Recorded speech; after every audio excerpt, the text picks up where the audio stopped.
अगला सवाल है जी, सैयदना उमर फ़ारूक रज़ी अल्लाह तआला अन्हु का अपने मर्ज़ुल मौत में एक नौजवान को अपना तहबंद टखनों से ऊपर उठाने का कहना हम मुसलमानों के लिए लम्हा फ़िक्रिया नहीं है जो कि इस सुन्नत को हल्का जानकर छोड़ देते हैं और इस बेवफा मुआशरे से शर्म महसूस करते हैं। प्लीज़ मुसलमानों को इस हवाले से एजुकेट करें, जज़ाकल्लाह। मेरे भाई, ये वाकई रिक्कत अंगेज़ वो वाक़या है जो आप सही बुखारी में सैयदना उमर के बारे में आता है। सही बुखारी में हदीस मौजूद है। सैयदना उमर को आपको पता है 3700 नंबर हदीस है जो पूरी उनकी वफ़ात का रिक्कत अंगेज़ वाक़या है। 7-8 सफ़ों पे फैली हुई वो हदीस है। उनको जब ज़ख़म लगा फिर ये हालत होगी कि वो खाते थे तो मैदे से निकल जाता था, आंतें कट गई हुई थी। फिर ज़ाहिर है कि नज़र आ गया कि अब ये बचेंगे नहीं। उस दौरान उन्होंने अम्मा आयशा को रिक्वेस्ट भिजवाई कि मुझे नबी इस्लाम के साथ दफन होने की इजाज़त दें, वो मिल गई। इसी दौरान अब चूँकि लोग आपकी बड़ी इज़्ज़त करते थे, रोमन और पर्शियन अम्पायर आपके दौर में गिरी हुई थी, मुसलमान पूरी दुनिया में सुपर पावर बन चुके थे, तो लोग आपके मर्ज़ुल मौत में आपके पास आते थे और आपके लिए दुआएं करते थे, आपको खराज तहसीन पेश करते थे। अभी आप फौत नहीं हुए थे लेकिन नज़र आ रहा था कि अब चंद दिन के मेहमान हैं। तो सही बुखारी में आता है कि एक नौजवान आया, उसने कहा, ए अमीरुल मोमिनीन, अल्लाह ताला आप पर रहम करे, आपने पूरी दुनिया में इस्लाम का डंका बजाया और अल्लाह ताला ने आपकी वजह से इस्लाम को इतनी इज़्ज़त दी, अल्लाह के यहाँ आपके लिए बहुत अजर है, और बड़े दुआए कलिमात जो कह सकता था। तो सैयदना उमर ने कहा कि इन सारी चीज़ों के बदले अगर अल्लाह ताला मुझे बराबर छोड़ भी दे तो मैं तब भी अल्लाह के ऊपर राज़ी हूँ। और एक रवायत में बुखारी के आता है कि अगर मुझे पूरी ज़मीन का सोना भी देना पड़े आखिरत में अपने अजाब से बचने के लिए, मैं तैयार हो जाऊँगा। ये वो शख्स कह रहा है कि जिसको जन्नत की बिशारत कई दफ़ा मिली हुई है, ठीक है जी, और अल्लाह ताला ने उसके ज़रिए इतनी बड़ी यानी इस्लाम की खिदमत ली है। ये वो शख्स ये बात कर रहा है, कोई आम आदमी नहीं।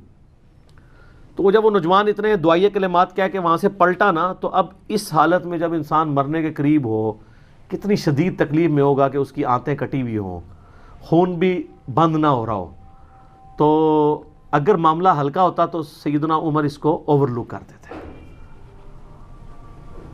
तो आपने उस नौजवान को वापस बुलाया, आपने फरमाया कि इधर आओ बेटा, अपना तहमत ऊंचा कर लो टखनों से, ये अल्लाह के नज़दीक तकवे का बायस भी है और तुम्हारे कपड़े भी पाक रहेंगे। उसने आगे से नहीं कहा कि हुजूर मैंने कोई तकब्बुर के तौर पे लटकाया हुआ है, ये तो उसने बात ही नहीं की। और उसको भी पता था ये इतना क्रिटिकल इशू है कि सैयदना उमर अगर इस मर्ज़ुल मौत में इतनी तकलीफ़ के अंदर इस चीज़ को हाईलाइट कर रहे हैं पब्लिकली, तो ये कोई छोटा मसला नहीं है। लेकिन हमारे माशरे में इसको फ़िरक़ों की निशानी समझ के, माशरे से शर्म महसूस करते हुए लोगों ने इसको हल्का जान के छोड़ दिया। और आज हालत ये है कि हमारे बड़े बड़े उलमा टीवी पे बैठ के वो ये कह रहे होते हैं, उन्हें जी तकब्बर ना होए तो खैर है, खैर है, खुद भी अमल नहीं करते, इसलिए कि वो इसको किसी एक फ़िरके के साथ जोड़े बैठे हुए हैं। तो आप नंगे सर क्यों नहीं आके कहते खैर है? पगड़ियाँ तो आपने इतनी खूबसूरत बांधी हुई हैं, वास्कटें इतनी खूबसूरत लगाई हुई हैं, जब शलवारों की बारी आती है, तहमत को ऊपर करने की आती है तो खैर है।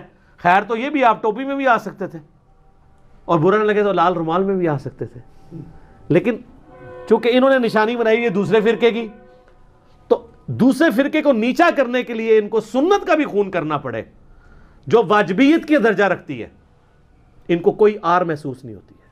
ये बहुत क्रिटिकल मसला है। आप बुखारी मुस्लिम की अगर अहादीस इस हवाले से पढ़ लेना, यकीन करें आप कांप उठेंगे।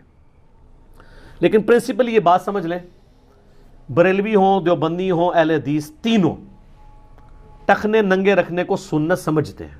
मैं खुद 10 साल दावत इस्लामी में रहा हूँ, इलियास कादरी साहब तरगीब दिलाते थे, अब भी उनके शागिर्द अगर ना करें लादा बात है, वो अभी भी तरगीब दिलाते हैं।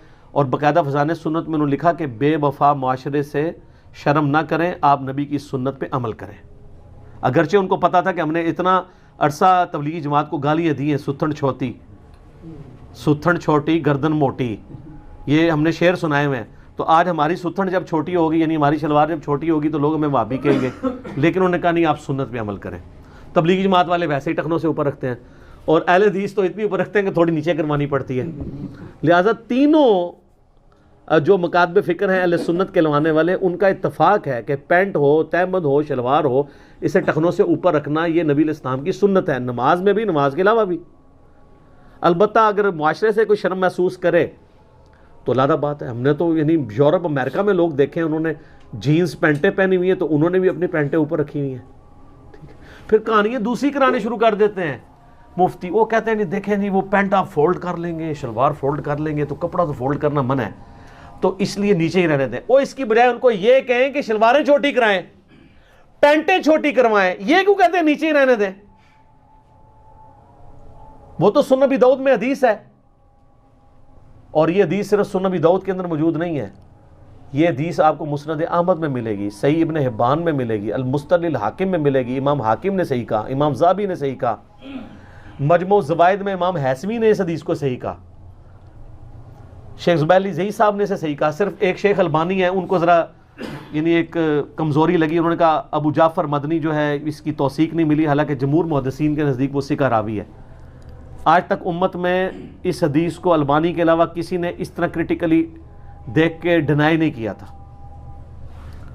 اور وہ حدیث کیا ہے ابو داؤد میں کہ نبی صلی اللہ علیہ وآلہ وسلم نے ایک شخص کو دیکھا کہ وہ وضو کر کے آیا نماز کے لیے، تو اس کی تہمت ٹخنوں سے نیچے لٹک رہی تھی۔ آپ صلی اللہ علیہ وآلہ وسلم نے اسے کہا دوبارہ وضو کر کے آؤ، دوبارہ ہوا، 2-3 بار ایسے ہوا، پھر ایک شخص نے پوچھا یا رسول اللہ علیہ وسلم کیا مسئلہ ہے؟ آپ نے فرمایا کہ مسئلہ یہ ہے کہ جس شخص کا کپڑا ٹخنوں سے نیچے ہو اللہ تعالیٰ اس کی نماز قبول نہیں کرتا۔ محدثین کا اس پہ فہم یہ ہے کہ جو آپ نے وضو کروایا نا اس کو ڈانٹ ڈپٹ کے لیے کہا، وضو تو نہیں ٹوٹے گا کیونکہ وضو توڑنے والی چیزوں میں یہ نہیں آتا، البتہ نماز اس کی نہیں ہوگی جس کا ٹخنوں سے نیچے کپڑا ہوگا، اس پہ سارے متفق ہیں۔ اور جو ان حدیثوں کو سے بھاگنا بھی چاہتے ہیں وہ بھی یہ مانتے ہیں کہ نبی علیہ السلام نے ٹخنوں سے نیچے کبھی بھی تامد نہیں کی ہے۔ یہ وہ لوگ جو ٹخنوں سے نیچے کرنے کے اوپر ایمفسائز کر رہے ہوتے ہیں، اپنی حالت یہ ہے کہ وہ کسی اہل حدیث کو ننگے سر نماز پڑھتے ہوئے دیکھ لیں تو وہ شور مچا دیتے ہیں، اور جی نبی اسلام نے تو کدے ننگے سر نہیں پڑھی، تو نبی علیہ السلام نے ٹخنوں سے نیچے تہمت کر کے کبھی نماز پڑھی ہے؟ ادھر تو آپ لوگوں کو یہ کہانیاں کروا رہے ہوتے ہیں کہ نہیں جی وہ جی نہ بھی کرو تو خیر ہے، یہی کہہ رہے ہوتے ہیں نا۔ آپ دیکھیں ان کی سنت کے کرائٹیریا کتنے ڈیفرنٹ ہیں، فرقوں نے سنتیں ملی ہوئی ہیں، تو پھر ہم آپ کو ترمذی کی روایت سنائیں گے کہ 6 لوگوں پہ اللہ کی لعنت ہے، ان میں سے ایک وہ بھی ہے جو سنت کو حقیر سمجھ کے چھوڑتا ہے، تو یہ حقیر سمجھ کے چھوڑ رہے ہوتے ہیں۔ لیکن یہ آپ کو یہ حدیثیں سنائیں گے ننگے سر والوں کو نیچا کرنے کے لیے، اپنی شلوار بھی نیچے ہوگی۔ بتائیں نبی علیہ السلام نے ایک نماز بھی تہمت ٹخنوں سے نیچے کر کے پڑھی ہے؟ نہیں۔ تو کہیں گے نہیں سنت ہی ہے نا، تو سر ڈھانپنا بھی تو سنت ہی ہے نا؟ نہیں، وہ سنت ہے بریلویوں کی، یہ سنت ہے اہل حدیث و دیوبند کی، سنتے اپنی اپنی ملی ہیں، اور ہم نے دونوں کی ملی ہوئی ہیں۔ کیوں؟ کیونکہ نام ہے وہابی، نام ہے بابی، میں ہوں مسلم علمی کتابی،